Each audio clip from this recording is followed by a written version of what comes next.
Hello, hello, hello. Good morning, good evening, good night, good afternoon, all those lovely things. All of you wonderful people out there in Spursland. I am Ian from Tottenham Hotspur here today to talk to you about all things Roberto De Zerbi, our new manager. It's never boring in Spursland, is it? Oh my goodness. I'm here today to just hope that you smash that like button and do all the good things and get out on the socials and spread the good word. And here today we're going to be talking about Tottenham Hotspur's new coach, Roberto De Zerbi. I'm going to be sticking my head in the sand as far as possible and ignoring every single negative thing about this man who is an awful stain of a human being. Sorry about that. I've been listening to a lot of stuff like that this week. Welcome back to Tottenham Hotspur. I'm Ian.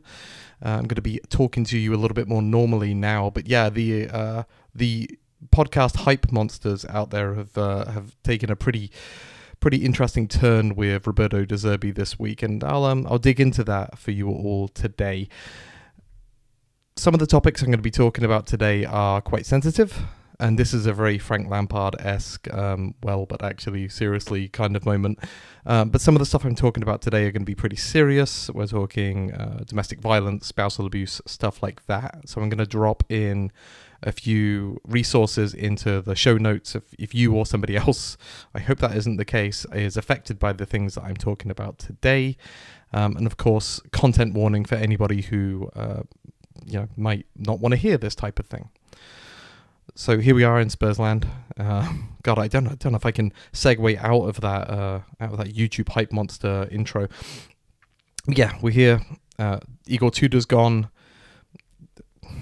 Much love and respect and peace wishes for his family. Nothing much more really to say there, other than most of the podcasters and most of the Spurs universe seems to have kind of accepted that this was the right decision, regardless of whether or not he had a personal tragedy going on. Sad to say, the Nottingham Forest was a bit of a knife to the gut in many ways, and I think we felt that across the fandom. I will note that there was something that stood out to me with Tudor going, was that when he was hired, we heard all the noises about how great he was going to be, how his football in some cases was more like a combination of Ange Postecoglou and Conte, and all this kind of stuff. And in the end, that wasn't what we saw. I don't know whether it's the players, whether Tudor just couldn't work with what he was given, which honestly was scraps at this point in the season, but it wasn't working. There were people out of position. There was strange tactics happening. I don't think anybody knew if they're coming or going. And now we find ourselves in a position with Roberto De Zerbi coming in. Obviously, he comes in with quite a bit of baggage, to put it mildly. Of course, referencing his, everything in many ways that isn't football related, it feels like, with him.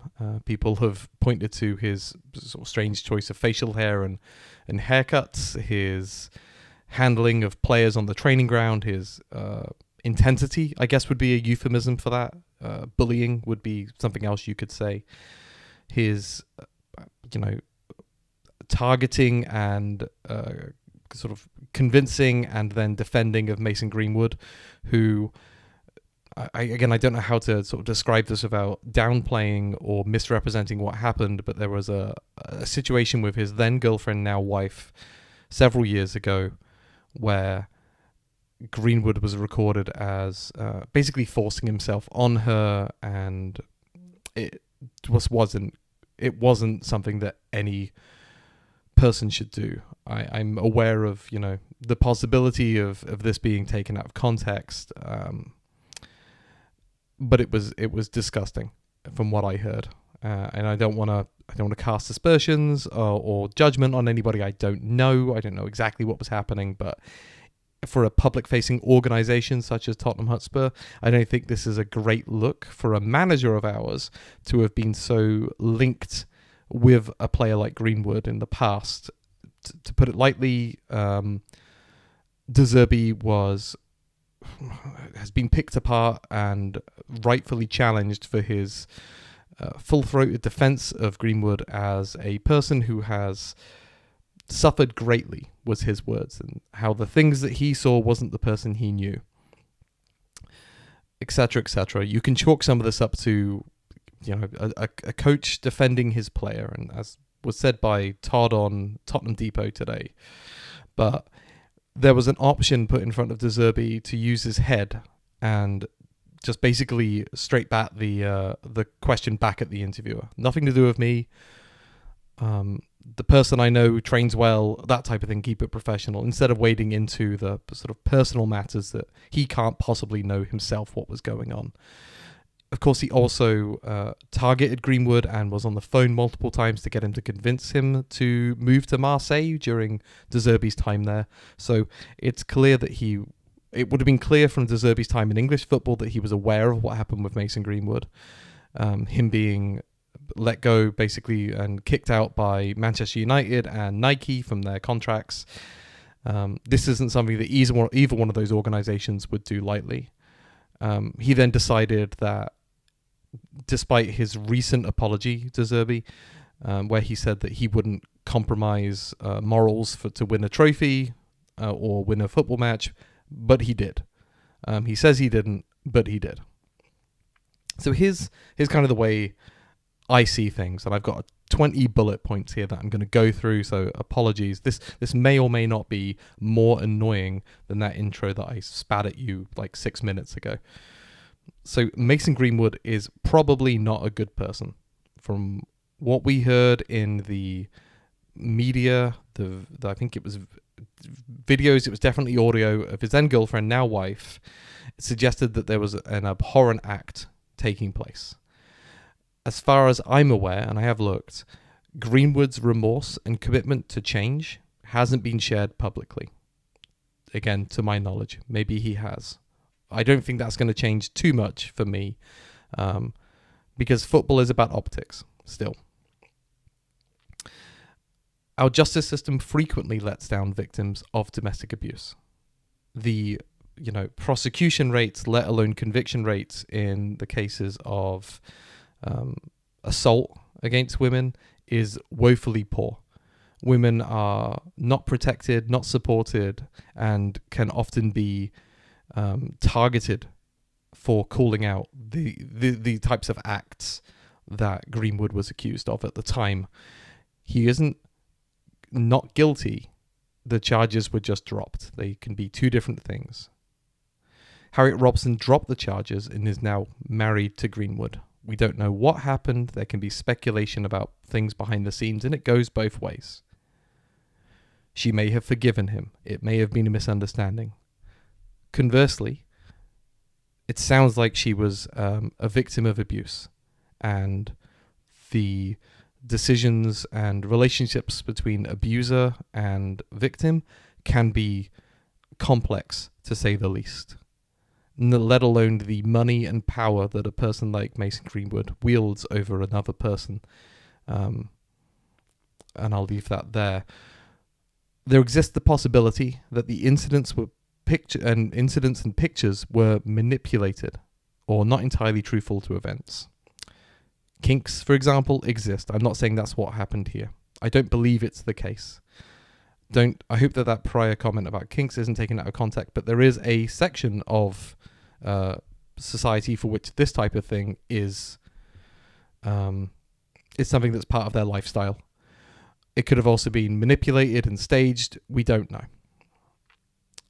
It was still disgusting. Greenwood isn't the only footballer to be accused of something heinous and not be convicted.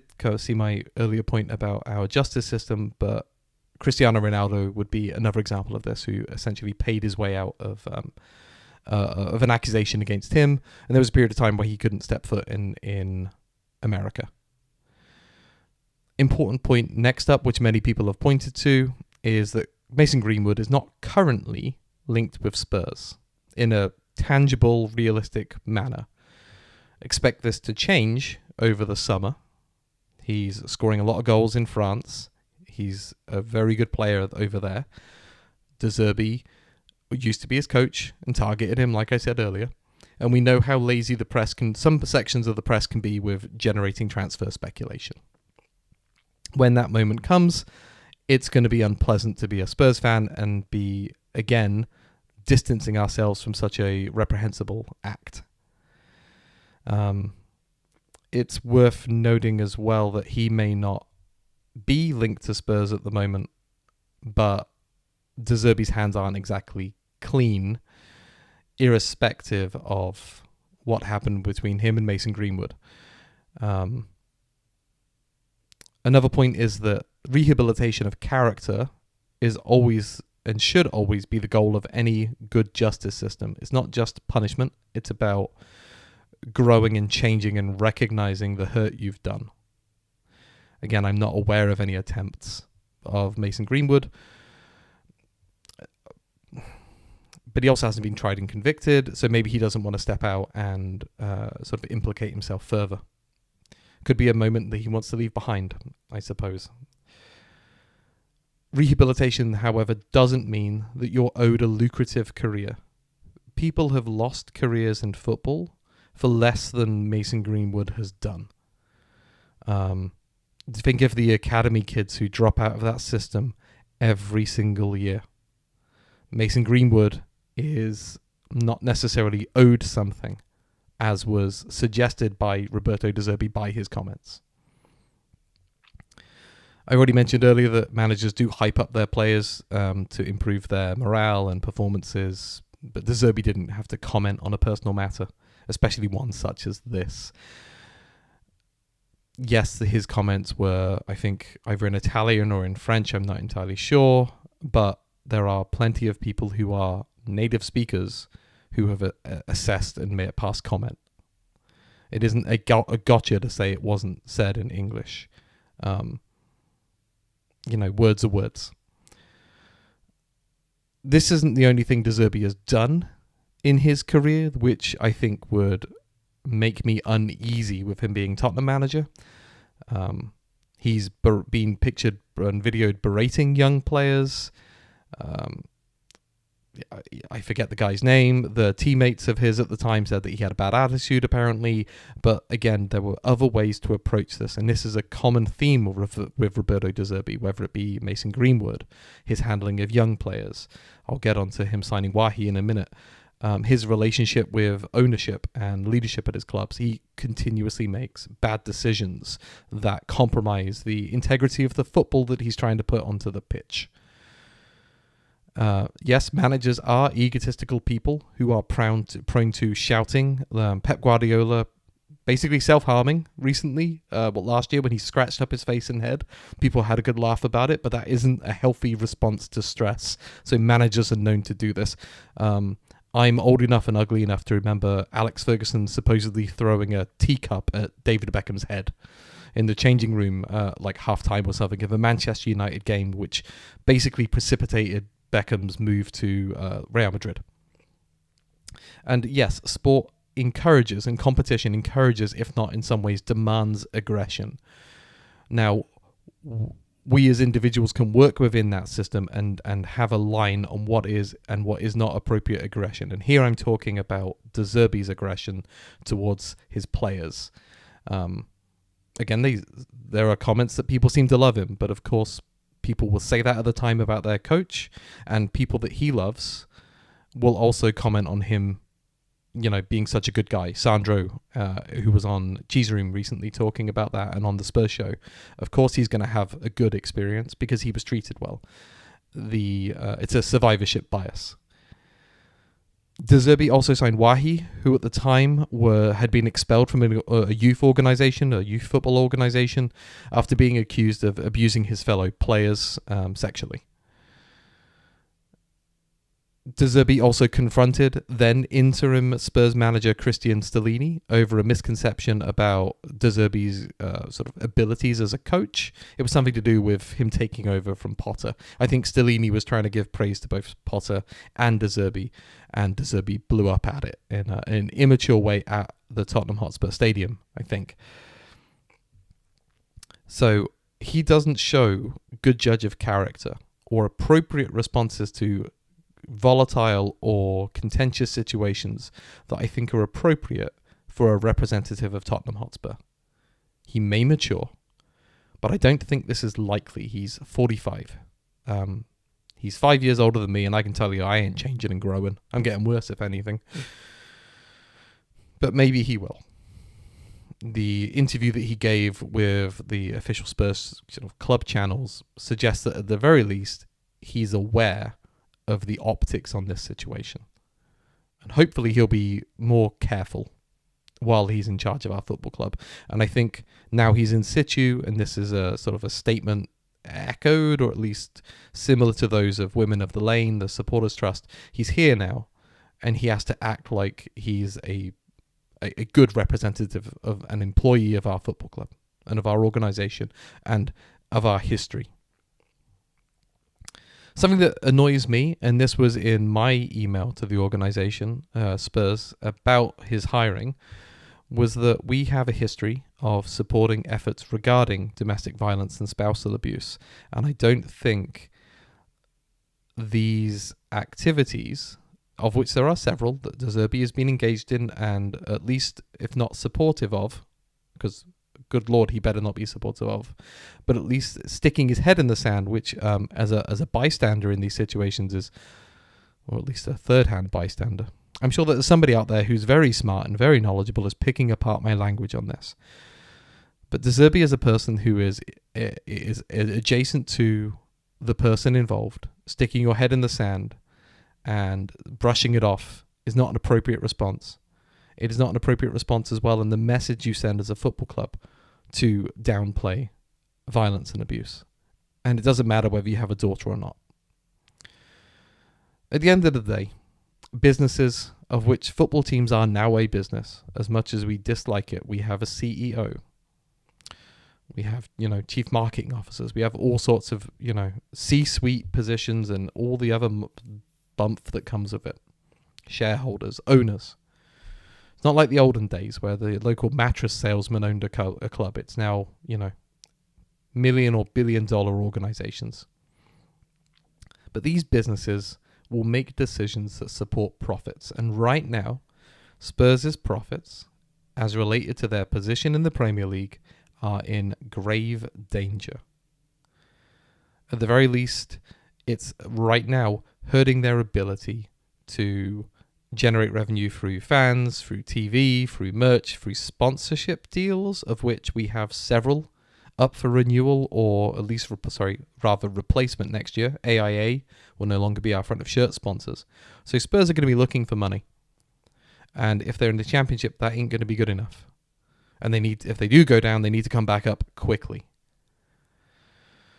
So they're going to support profits. Ethical decision-making, of which we are advocating for strongly, will only happen if there's sufficient evidence that it's not going to hurt the bottom line, or will at the very least have a net neutral effect. And this sucks. I'm not saying that this is all we live in a society nonsense, but it's the way things are. And us as supporters of Tottenham Hotspur have the right to make our voice heard in numbers when we disagree with something which misrepresents the history and legacy of our football club. And I will get onto the shadier aspects of the history of our football club soon. I'm not sticking my head in the sand and acting like my shit doesn't stink here. But this is what you have to do. This is something that I said in my Change for Tottenham episode in episode 2, episode 3 back last year, that you have to raise your voice if you're unhappy. And if you're really unhappy, you have to vote with your wallet. And I am hearing people, Scott on the Tottenham Depot, that's our second reference tonight, talking about having to walk away from the football club, the men's side, if De Zerbi was hired. People are serious about this. People don't say these things to that kind of serious level unless it's important to them and important to other people. At the end of the day, it's just football. It is. Yes, it's a business for them, but for us, it's an entertainment product. And stuff like this makes it less entertaining. But let's be clear. People like Scott are in the minority. Many will be happy about this signing. And if you only look at it on a footballing perspective, I can see why. But another reason for people who will be happy about this is the effective media manipulation of the narratives around sexual assault. Things like victim blaming, image manipulation, saying things like he was just a lad, or stick to football, or how you need to separate the art from the artist. There are so many reasons that make it easy for people to ignore bad behavior. Martin Samuel for the Times was already framing his comments about believing in second chances. Our system lets down victims. Where are their second chances? I saw the images. I heard the voice notes. It didn't leave me in a good place. And many others have spoken very well about this. Sam on Spurs News spoke very well about the things that De Zerbi could have done to keep his hands clean. Also, his personal relationship with an abuse victim and the decision, the road that led them down. Like I said, our system lets down victims. Harriet Robson might be one of the lucky ones. I'll try to link to Sam's pod. Andy Gaffney on Dr. Tottenham also spoke very well on the value of listening to Women of the Lane, Proud Lily White, Spurs Reach, etc. Even if you don't agree with them, you have to listen. Many of us who have taken a position on what's happened with De Zerbi's conduct have been listening. I have been, at least speaking for myself, I have been racking my brains, especially with the amount of podcasts that I listened to this week about this. I've heard the arguments for and against this situation. I've integrated it into my decision making. I've listened. I'm not entirely sure that's true both ways, at least on the majority sense. But Andy also mentioned how this is basically, I think he implied this is a form of sports washing, at least for hiring Mason Greenwood, this idea that results are paramount and all other ethical things should be ignored, the stick to football argument. I hope I'm representing Andy's point there. It was very well spoken. My bubble is very strongly against De Zerbi. I can't say it's 100%. I think there are just people who aren't talking about it.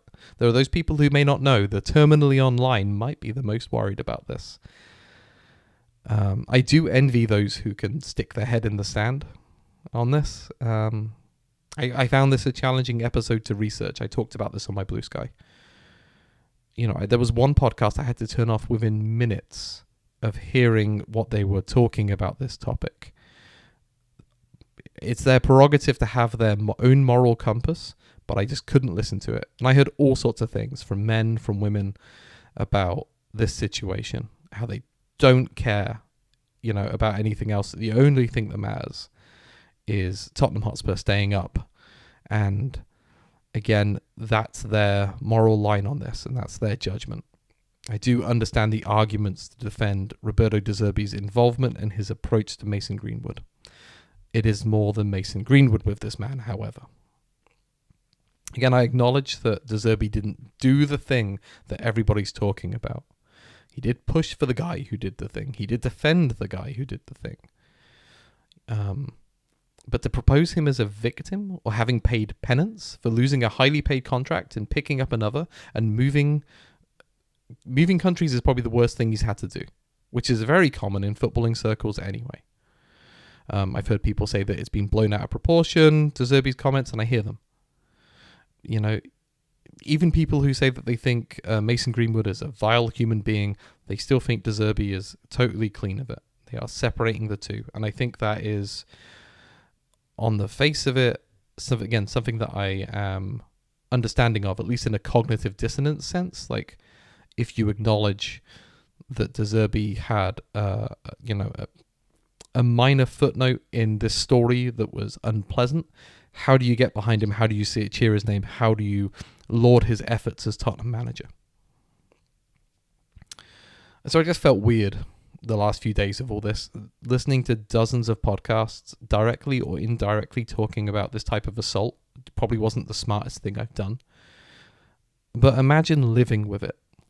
Imagine living as a person, and some of you may not have to, who's experienced the type of trauma that has been raised by this whole, situation. And you have to hear that the football club that you've poured maybe your life, maybe your love, maybe your soul into is, standing behind and supporting a man who, when given the chance, let himself down tremendously on this topic.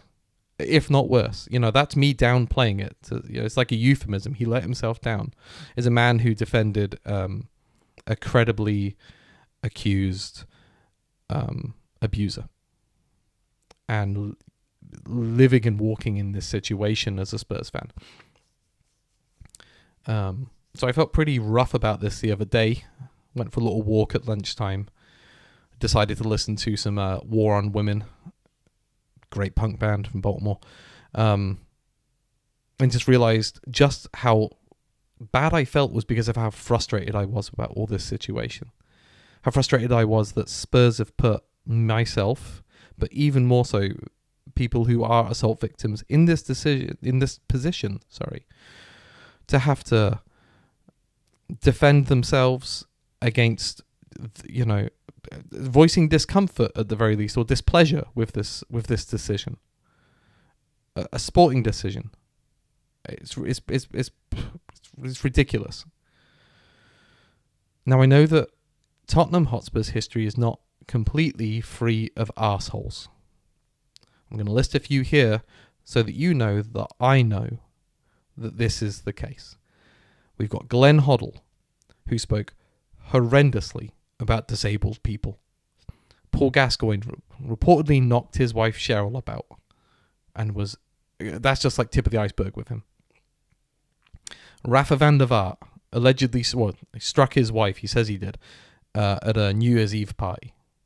Jonathan Woodgate was convicted of, was it participating in a racially aggravated affray? I forget what the situation exactly was. Him, Lee Bowyer, and a few other people when he was at Leeds.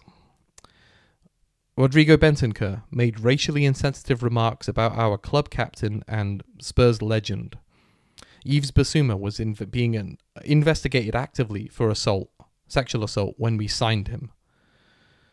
Serge Aurier made homophobic remarks. I think he assaulted a police officer as well in his time before coming to Spurs. I think we had to get a special work permit for Aurier because of his criminal convictions. These are all people who are horrendous, and we should never, ever forget that. To varying degrees. And it can be hard to not celebrate or, to sports wash some of these people. Like Van der Vaart is an excellent example. Gascoigne, Hoddle. People still call Hoddle God. I mean, the most complaint he gets from Spurs fans nowadays is that he's slightly grumpy when he goes on Sky Sports. I think he's a wonderful player, excellent talent. If nothing else had happened in his life, I would be 100% behind him. But we can't talk about these things as a football club, as supporters, without somebody shouting us down and telling us that we're, basically engaging in sacrilege. And there's that moment where you think, do I want to deal with this right now? Paul Gascoigne, I've talked about this on this podcast and others. He was my favorite player as a kid. I wanted my hair like him. I wanted to wear tracksuits like him. I don't know how much of his behavior that I absorbed as a young child, the sort of family-friendly version of it, has influenced how I am as a person. Maybe not the podcast about podcasts, but some of the other stuff I do.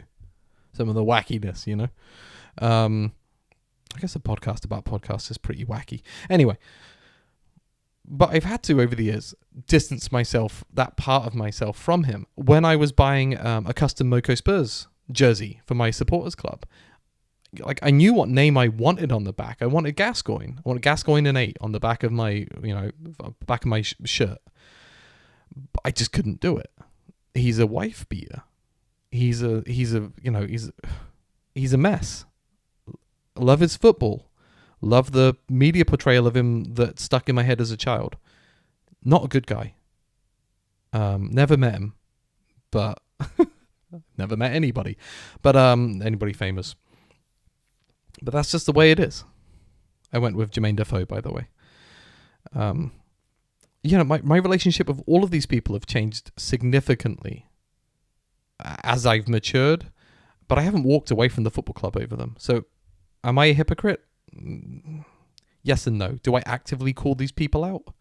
Not all the time. This is probably the most I've talked about it in a long time. Some of these things. Will I continue to complain about Roberto De Zerbi and his character? Probably not. Maybe that makes me a hypocrite for not sticking to my morals. I don't know.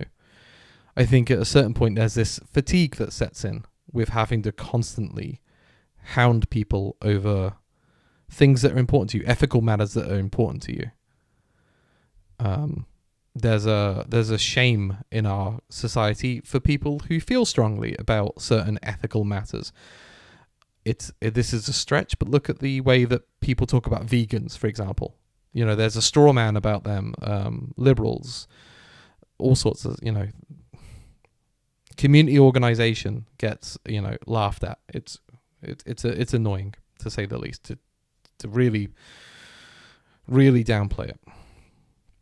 But my frustration about this isn't necessarily directed at Roberto De Zerbi, who in that moment with Mason Greenwood maybe just made a mistake. I don't know. I don't think he fully clarified it. I think his apology, if you want to call it that, was not great. But he's also done other stuff. My annoyance with all this is directed at Spurs leadership. And it isn't just about this situation in particular. It's a long road that's led us to this point. An unacceptable series of events for a club as our size to even need to be backing ourselves into the position where we have to do this. Thomas Frank should have been sacked months ago. Maybe if Igor Tudor had come in January after we lost to West Ham, maybe things would have been different. Who knows? We never will know. But I do know that this decision was crap. Multiple decisions are crap. Sort of coming back to the topic of supporter defences, I was listening to Jack talk to Flav on Raw the Roost today. They were having a conversation about Dougie Friedman. Doogie? I never like saying Doogie Friedman. Dougie Friedman? It's Doogie Friedman. Anyway, maybe I can just record a bonus episode of me trying to pronounce Doogie Friedman. Jack was saying, why are supporters excited about this guy? What's he done? What do you know what he's done? And it got me thinking about familiarity. The sort of the it's not parasocial. I always use that sort of connection between fan and person, who they don't know. Through the fourth wall.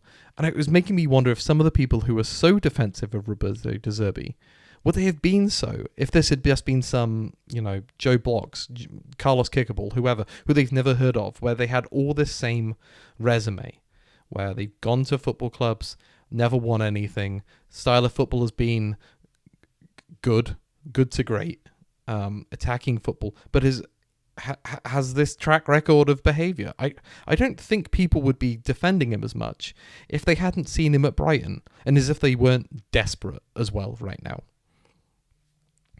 Another aspect to all this was raised by Kev on Nice One Kevin, not the same person, I don't think. Anyway, Kev made a point about the growing issue of misogyny and the rise of the manosphere. And honestly, when I listen to many Spurs podcasts, those two topics run through my head. Not just about this, but about lots of things. There is a boys' club within Spurs podcasts, within sports fandom in general. But coming back to my point about leadership, it's been a turbulent 2 or even 3 years for Tottenham fans and the organisation as a whole. We lost our greatest ever player in Harry Kane. We went on several extended periods of losses and draws and just poor performances. We're 100 days as of recording without a win. We won a trophy. We had fights between coaches and players and fans. Fans have been criticised by the media. I've got the Europa League here. I'm going to say it twice because it was nice. We had the whole Ange in, Ange out culture war. We said goodbye to Son Heung-min. Levy left. Paratici's whole deal. We're now in a relegation fight. We've fired 2 managers in 1 season, and God knows what else I've forgotten.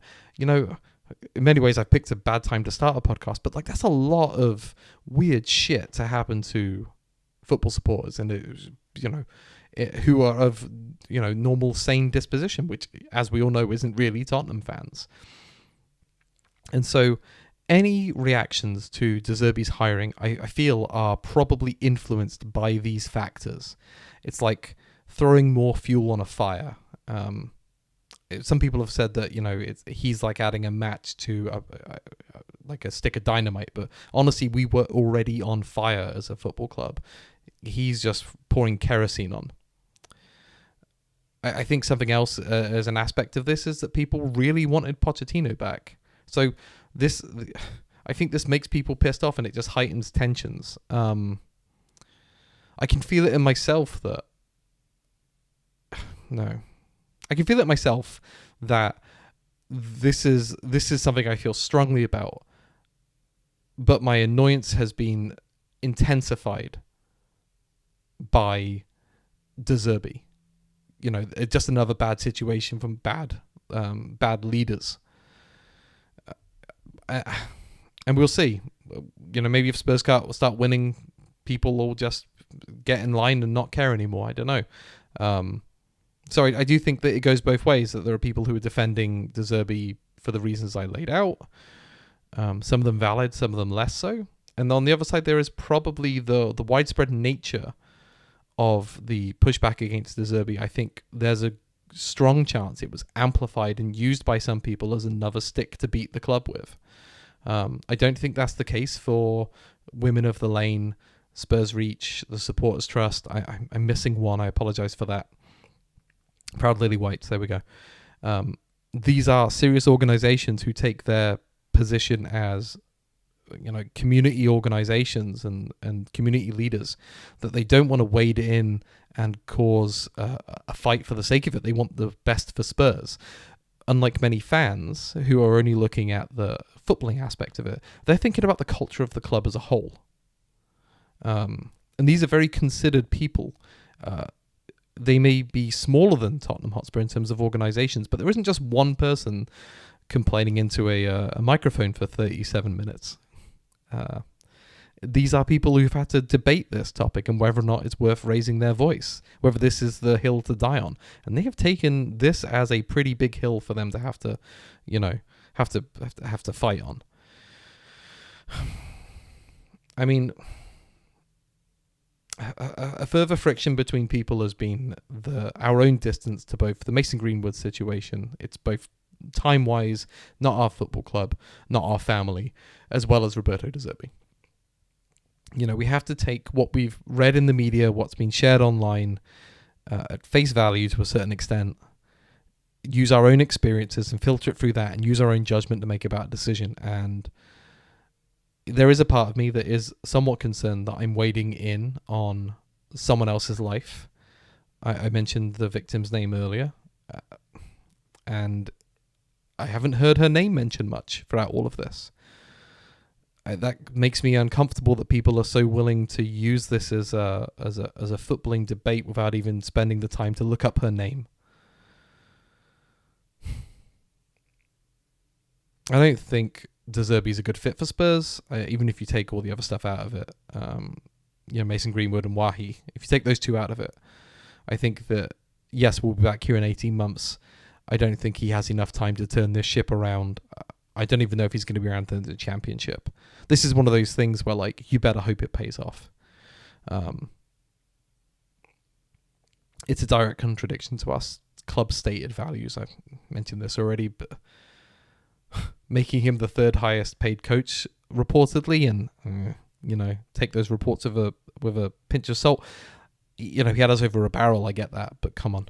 I mean, that's just further support for bad behavior. Even again, take Mason Greenwood out of it, take Wahi out of it. It's saying that, hey, you can rock up and disrespect our then coach, and that's fine. I've heard people defending Gattuso for the same thing, for grabbing Joe Jordan by the neck when we played AC Milan. And of course, Gattuso was linked with us many years ago and was similarly protested, as led by the Extra Inch podcast. the Noted De Zerbi, the Noted Gattuso campaign. I've heard people say that, Joe Jordan can handle himself. I'm sure he doesn't care. But what, we lost our minds over Thomas Frank holding an Arsenal Cup, but having a coach have his hand around the neck of a 60-year-old man or whatever Joe Jordan was at the time isn't a bad look. That isn't worth getting upset about. So a cup is more important to you than a person. It's ridiculous. There's been all sorts of whataboutisms and straw man arguments and dismissing concerns. There's been a lot of stuff about De Zerbi that is morally questionable. So I'd categorize the reactions that I've heard into three main groups. There's been the consequentialists. So this is a philosophical framework where choices are ethical or not based upon the good they produce. Think of it as being like the ends justify the means. Here, the avoiding of relegation or being promoted next year could justify the hiring. George Akalaya on Last Word on Spurs, after De Zerbi was hired, pointed out that many ordinary people's jobs, for example, will be lost if we go down. So hiring De Zerbi protects their jobs. But of course, hiring De Zerbi doesn't guarantee survival. We're also in a situation where we are an incredibly rich football club, and those ordinary people's lives could be protected in the case where we go down. It isn't just about winning football games here. If that's so important, we should be pushing the club to maintain those jobs, Hiring him doesn't guarantee survival. He's not going to wave a magic wand and undo all the problems we've seen for months now. On the other end of the spectrum, we've got deontology, which is the opposite of consequentialism. Here, actions are guided based upon a predefined framework, i.e. hiring De Zerbi is not ethical, and he should not have been hired. And this is... I feel like these two groups have bled into one another in many ways. They're not totally clean, and it's ended up in this sort of gestalt of nihilism, essentially the comment that yes, this is a bad thing that happened, but it doesn't really matter. Nothing really matters. It's just football. It's just somebody else's life. I don't really want to call out names for any one of these groups of people on the whole, if I can. I mentioned George Akalaya earlier, but I think that point about jobs is important because I don't want to misrepresent how they've talked about such a controversial topic. I'd say that the responses that I've heard in the week leading up to De Zerbi being hired to afterwards have transitioned from being predominantly consequentialism to being more deontological over time. I don't think it's trying to sweep it under the rug, but there is a likelihood that there's some sort of emotional fatigue associated with this whole topic, and so people are moving on and trying to make content based on tactics and excitement as opposed to negativity. There's also the possibility that many of the people who talked about this previously were going along with the trends that were happening in the fan base at the time. I could talk about De Zerbi's characteristics. He's been lauded as an innovator by Nathan A. Clark. Yeah, I don't know.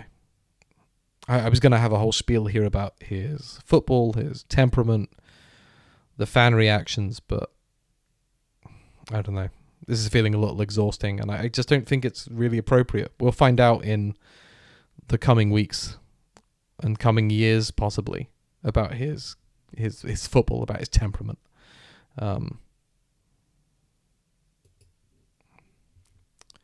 It's not productive, I think, right now. I think that if you want to hear about his football, you can go and listen to some of the great podcasts that have been produced about it. Also Spurs, The Lab. There's been a few.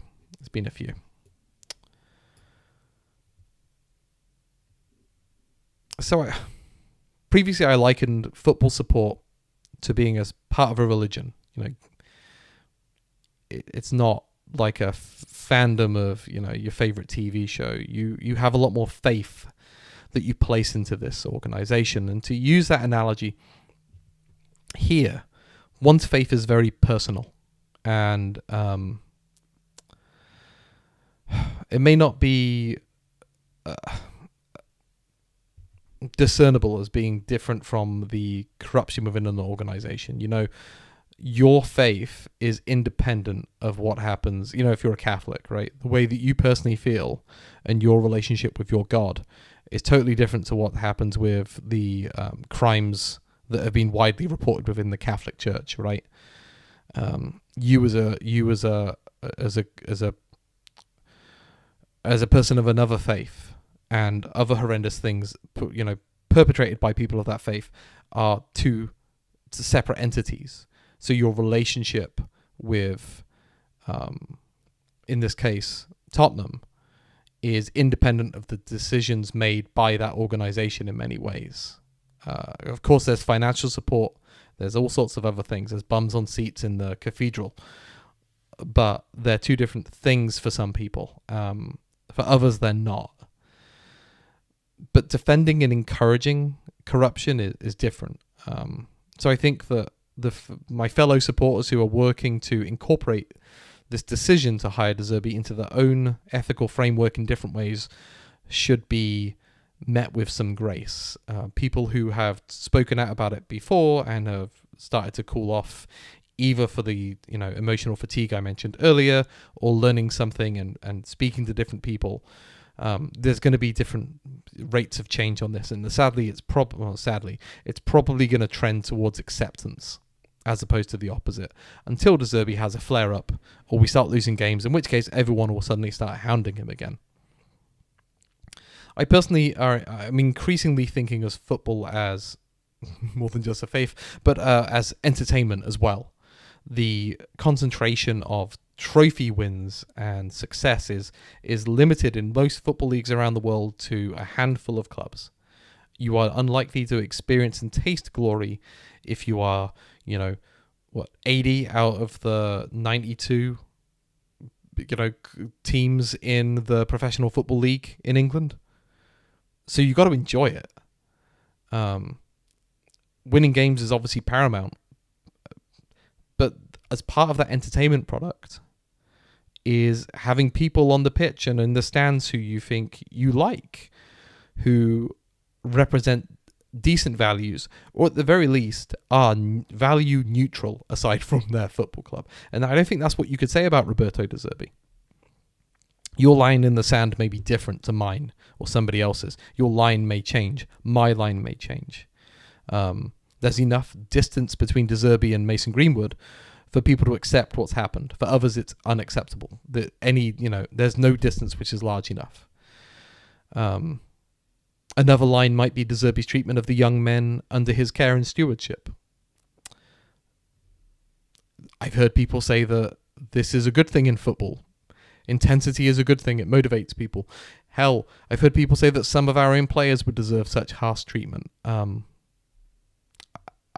There's a weird sort of Victorian thought about these young men who are handsomely paid to kick a ball around, but they're handsomely paid because they're good at it and we enjoy watching it. I don't see why beating them with a stick is ever going to be important. That's not acceptable in any workplace, and that's what it is for them.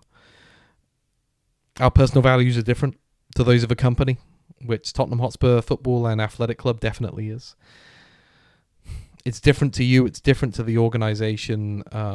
Its cultural aspects, I should say. The culture of Tottenham Hotspur are different from the business run at a Lily White House.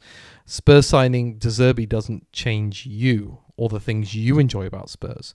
You define how you interact with them, whether you give them money, whether you support them in other ways.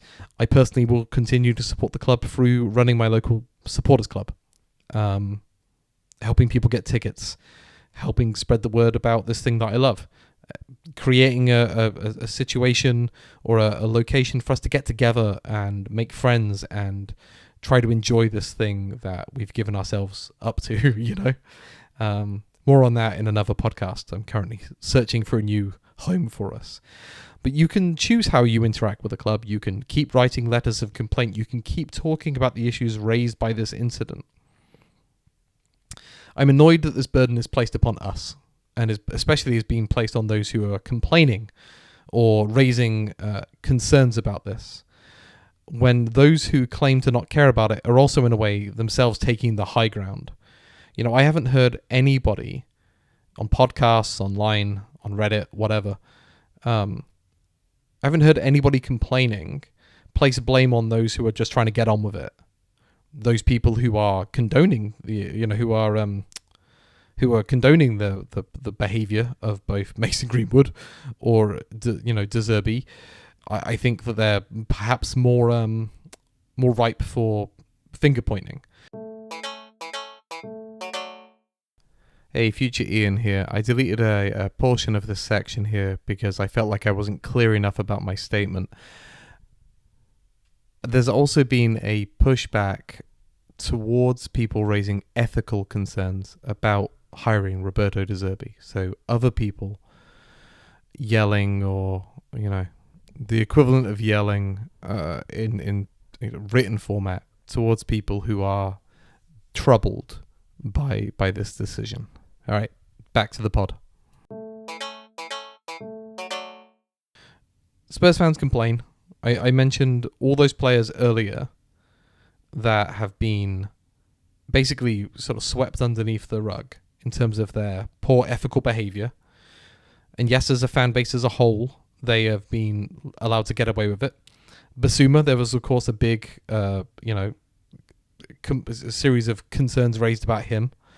Bentancur's racism or racist remarks were also widely challenged by the fan base.